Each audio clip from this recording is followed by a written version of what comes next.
No sooner, खाली जगह fill in the blanks, my father than I ran away. याद रखिएगा, जब भी नो सोनर इस्तेमाल होता है तो उस वक्त हमें इन्वर्जन रूल अप्लाई करना पड़ता है।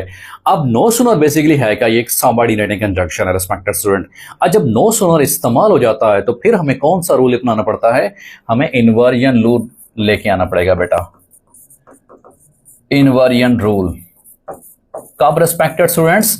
जब नो सोनर आ जाता है। जब नो सोनर आ जाता है तो सबसे पहले क्या करते हैं बेटा? No sooner plus helping verb लगाते हैं बेटा, उसके बाद सेंटेंस को कंटिन्यू करते हैं।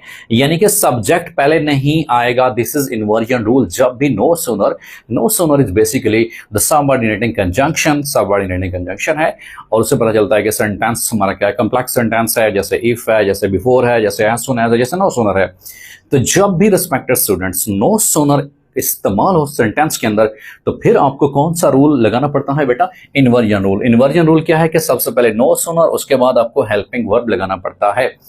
अब नो सोनर डिड आई सी, अब सबसे पहले पास्ट है तो बेटा आपको लगाना पड़ेगा डिड आई सी लगाना पड़ेगा रिस्पेक्टेड स्टूडेंट्स।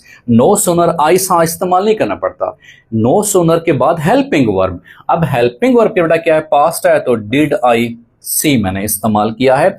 और याद रखिएगा कि नो सोनर के साथ बेटा देन इस्तेमाल होता है। It's not then, it's not when. So no sooner के साथ मुझे क्या इस्तेमाल करना पड़ेगा? देन इस्तेमाल करना पड़ेगा। जैसे मैं एक और सेंटेंस लिखता हूं, नो सोनर ही फिनिशेस हिज वर्क, जैसे ही वो अपना काम खत्म करता है, he goes to sleep, वो फिर सोने चला जाता है जी। अब नो सोनर के साथ ही फिनिशेस, ये गलत है बेटा। तो यहां पे स्टूडेंट्स थोड़ा सा कंफ्यूजन के शिकार होंगे। तो मुझे डिड लगाना चाहिए। भाई डिड तो मैं उस वक्त लगाऊंगा जब पास्ट टेंस होगा। ही फिनिशेस है तो मुझे कौन सा टेंस लगाना पड़ेगा बेटा? हेल्पिंग वर्ब को बाहर लेके आऊंगा क्योंकि ये प्रेजेंट इंडेफिनिट है। इसी वजह से मुझे लिखना पड़ेगा कि नो सोनर ही फिनिशेस नहीं, यहां मुझे करना पड़ेगा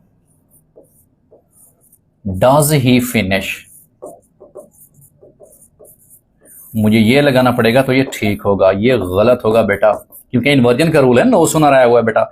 no sooner does he finish, और जब डज लग जाता है आपको पता है कि एस से एस का इजाफा बेटा फिर नहीं होता, याद रखिएगा जी। So no sooner does he finish. इसी तरह से अगर आई आ जाए, so do I finish, do they finish, do you finish.